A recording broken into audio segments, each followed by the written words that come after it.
Welcome back to my channel. Thought I'd give you a quick little video on my newest acquisition. I got Blue Leader. This is the Rogue One version of Hasbro's large scale toy. I wanted to say, I don't know the scale. I don't know if it's 1/12, but the 3.75 figures fit perfectly in this. The 3.75 scale droids fit perfectly in this. This was one of their first versions. This was my Red 5. Again, Blue Leader, Red 5. I got this for stupid cheap on Facebook Marketplace.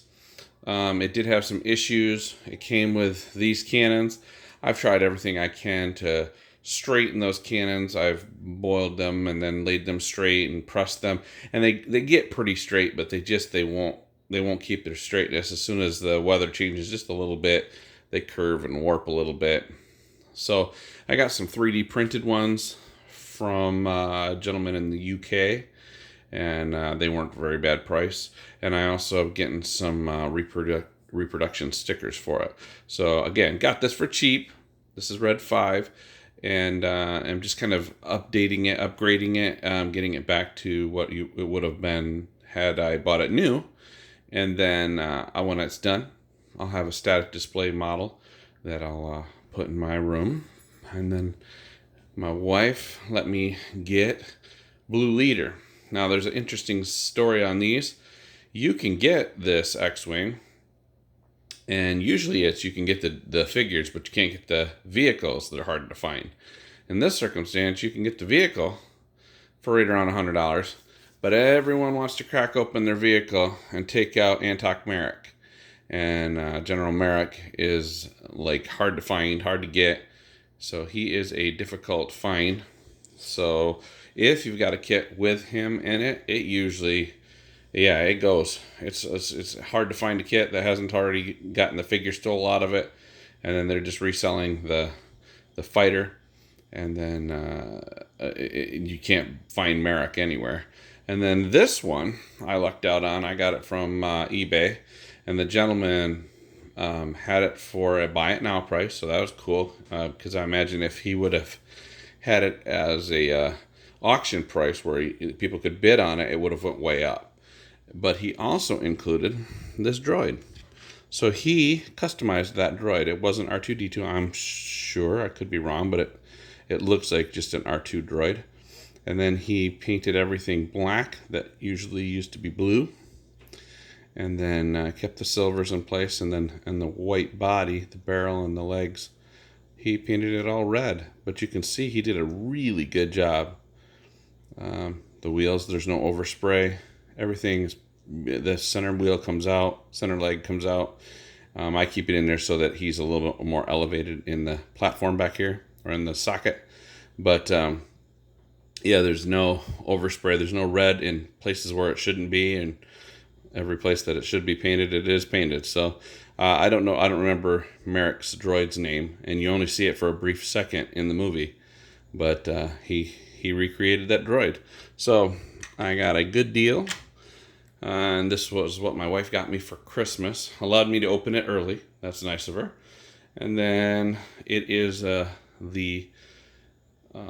latest version of this Hasbro mold. Now, this mold, they also made Red 2. I want to say there's a Red Leader. I don't even know. There may even be like a Red 7. I'm not 100% sure. I think if I remember right, that Biggs has one, Porkins has one, and Luke has one where Luke comes out. This one, Luke doesn't come out. He's permanently molded into there. The canopy does open. Kind of hard to get open, but let's see. There you go. Canopy opens, but he doesn't come out. He's molded in. And then R2 doesn't come out. But if you push him, this has got one of the reasons I think why they didn't make this one like this, where the droids and stuff, the droid and the figure were out, is because it's got features. So if you turn R2's head, watch Luke's head. Luke's head turns the opposite direction. If you center them both straight, this little guidance computer will come forward, And then if you push R2, this is really cool. Listen. R2. Fire converter. Nice. So right now these tail lights should be, those should be lit up. So maybe my batteries are getting low, but normally those lights will light right up. So, or maybe it's if I push it. Maybe if I push and hold it. I don't want to keep going through R2 fire converter, but normally those lights turn on. But it does have a couple different functions. If you push this button back here, and then underneath there's also a underneath. So the torpedo launcher. So it's nice, and it's definitely, I love how it's got a lot of the different battle damage or weathering already done on it. I'll have to paint and weather up the 3D printed cannons, and then obviously put the new stickers on. I really thought about doing like this, where none of these are stickers. Those are all paint application, and painting this up like Red 5. But then I thought, well, it didn't come that way. Maybe I should just look and see if they have stickers, and someone did have stickers. So that's a nice way to do it. So there you go. I just thought I'd give you the latest video on my latest acquisition. That's actually not true. My wife got me quite a few other things for Christmas, but I did want this one really bad, and she let me open it up. So, all right. Well, if you liked my quick little review of Antoc Merrick's Blue Leader and Red 5, give me a like, comment, and subscribe. I definitely could use any more subscribers. So, thank you for your time, and I hope you enjoyed the video.